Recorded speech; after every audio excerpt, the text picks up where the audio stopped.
हमने देखा कि जियाओ फैन और बाकी सब टूर्नामेंट के लिए अब आ गए हैं और फिर हम तभी वहाँ बहुत सारे एल्डर्स को मीटिंग करते हुए देखते हैं। असल में जहाँ ये रहते हैं ये एक बहुत बड़ी सेक्ट है जिसका नाम क्विंग सेक्ट है।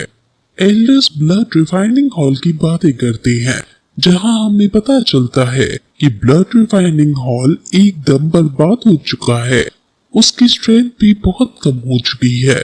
अब हमें उससे डरने की तो कोई जरूरत नहीं है।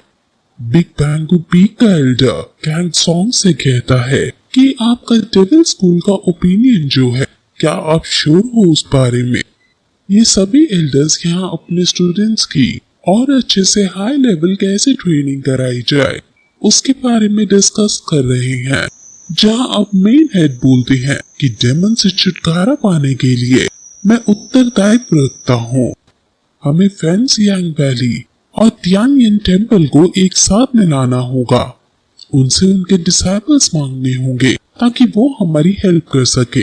सिचुएशन हमारे लिए कैसी भी हो, ये टूर्नामेंट एक मौका है हमारे लिए सभी सेक्स को यूनाइट करने का। हम अपने टॉप 4 डिसाइपल्स को चुनेंगे और उन्हें एंशिएंट वैनफू केव में इन्वेस्टिगेशन करने भेजेंगे। जो इस टूर्नामेंट का विनर होगा उस पर भी अब हमारी सेक्ट टिकी होगी। सभी एल्डर्स मेन हेड की बात पर एग्री कर जाते हैं और फिर हम दूसरी तरफ जियाओ फैन को देखते हैं जो अपने बंदर को पकड़ने की कोशिश कर रहा था। वहीं सीनियर सॉन्ग को एक लड़की दिखती है जो उससे बातें करने लगती है और सीनियर सॉन्ग उसके सामने शर्माने लगता है और जूनियर सॉन्ग का मजाक उड़ाने लगते हैं। असल में इस बहुत बड़ी सेक्ट के अंदर कई सारे पीक्स हैं और अब ड्रैगन पीक के डिसाइपल्स भी आ जाते हैं। ड्रैगन पीक के अंदर ही लिन है। ड्रैगन पीक और दाजू पीक अब एक दूसरे से मिलते हैं और ड्रैगन पीक के सीनियर की को देखकर वहाँ की लड़कियां उससे कहती हैं कि इस बार तुम हार मत जाना, जिस पर वो कहता है कि इस बार ड्रैगन पीक में काफी टैलेंटेड लोग हैं जो हमारी पीक को जरूर जिताएंगे। ये दोनों काफी हम्बल होकर बात कर रहे हैं और अब दोनों पीक्स के लोग अलग अलग लोगों से मिलने चले जाते हैं। लिन जिंगयू जियाओ फैन के पास आता है और लिन जिंगयू को क्योंकि ड्रैगन स्पिरिट यूज करनी आ गई है इसलिए वो और स्ट्रॉन्ग दिख रहा है और ये देखकर जियाओ फैन काफी खुश होता है। वो दोनों काफी मजाक करते हैं जिसमें लिन कहता है कि अब हम टूर्नामेंट के अंदर भी लड़ाई करेंगे और इस बार वुडन स्वॉर्ड नहीं बल्कि असली स्वॉर्ड से। और फिर तभी उसका बंदर जियाओ फैन के पास आ जाता है। एक लड़का बंदर को पकड़ने की कोशिश कर रहा था। लड़का जियाओ फैन को देखकर समझ जाता है कि ये बंदर उसी का है। ये लड़का बहुत मजाकिया किस्म का है जो इस बंदर को पाना चाहता है क्योंकि असल में ये बंदर 3 आइड मंकी है जो बहुत यूनिक एनिमल में ट्रांसफॉर्म हो सकता है। जियाओ फैन कहता है कि लेकिन इसकी तो 2 ही आंखें हैं, जिस पर वो बताता है कि अभी इसकी 3rd आई ओपन नहीं हुई है इसलिए ये बाकी मंकीज की तरह अब भी जंगली है। अब फिर हर जगह ढोल नगाड़े बजने लगते हैं और सभी डिसाइपल्स एरिना में आने लगते हैं। मेन हेड सभी को संबोधित करते हुए कहते हैं कि एक पुरानी कहावत है, फोकस लाना ही किसी चीज को मास्टर करने की है। वो ऐसे और भी भाषण देता है जिसमें बच्चों का कोई इंटरेस्ट नहीं था। वो लड़का फिर से जियाओ फैन से इस बंदर को खुद को देने को कहता है और इस बंदर के बदले वो उसे काफी कुछ देने लगता है, लेकिन जियाओ फैन मना कर देता है। इस लड़के को सभी लोग शू शू बुलाते हैं और ये विन पीक से है।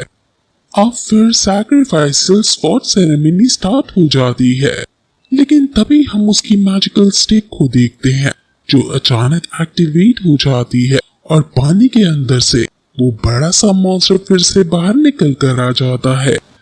मेन हेड तभी वहां जाकर उस मॉन्स्टर को अपनी शक्तियों से शांत कराता है और उसे पानी में भेज देता है। इस मॉन्स्टर का नाम लिंगजुन है और सभी को लगता है कि लिंगजुन भी इस सेरेमनी से खुश होकर यहाँ आया था, इसलिए सभी बहुत ज्यादा उत्साह से अब बाहर जाते हैं। अब फिर एक एल्डर जीतने वाले का नाम घोषित करता है और कहता है कि जो भी जीतेगा उसे ये हेक्सागोनल मिरर मिलेगा।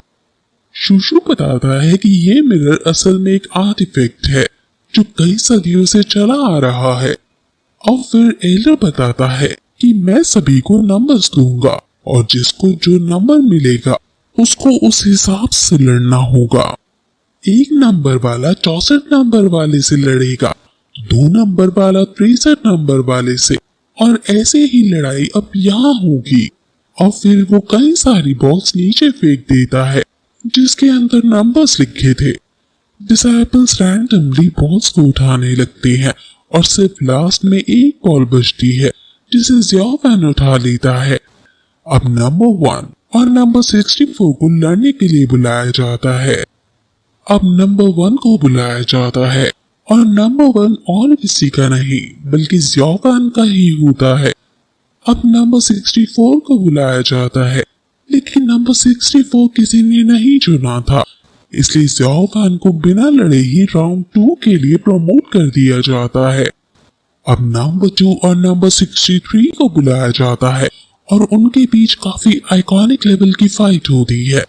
ये नॉकआउट मैच हो रहे हैं और अब कई सारे मैचेस के बाद सन पीक के शेन तियानदो और बिग बैम्बू पीक की सीनियर गोल्डफिश, जिसका असली नाम तियान लिंगर है, उसको बुलाया जाता है।